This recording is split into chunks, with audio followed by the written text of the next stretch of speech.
Forest was once a testing facility for animal experiments. During these experiments, a deer escaped, went on a rampage, and killed many people.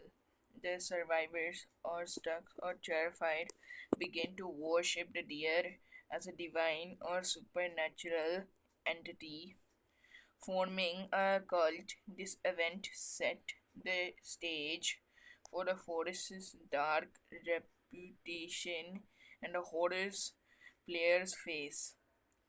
Key points: the forest was a site for animal experimentation. An escaped deer caused mass casualties. Survivors formed a cult to worship the deer. The cult and the deer. The deer. The deer is the game's primary antagonist, a Wendigo-like creature resembling a white-tailed deer but with unsettling features. A large-head, cartoonishly large eyes, antlers if male, and the ability to stand on its hind legs or run on all fours. It is nocturnal, active only at night, and is repelled by bright lights like campfires and flashlights, which can stun it temporarily.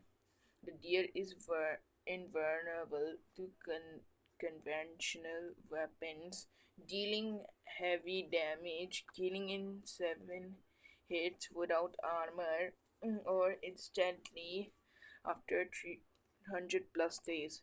During hunger events announced by in game text, the deer is hungry tonight. It becomes faster, more aggressive, and has larger antlers. The lore suggests the deer may have may be the transfer mother of the missing children, possibly alter, altered by the cultists. Evidence by a syringe found near a bear cage and the plain wreckage.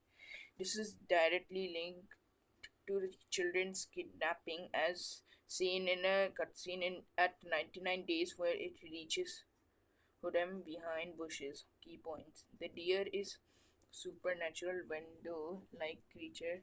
It is invulnerable to weapons but can be stunned by light. It may be the transformed mother of the missing children. Okay, so the lore suggests is the deer may be the transformed mother of the missing children, possibly alerted by the cultists. And the deer's weakness is light. It, it stuns it stuns the deer with the light.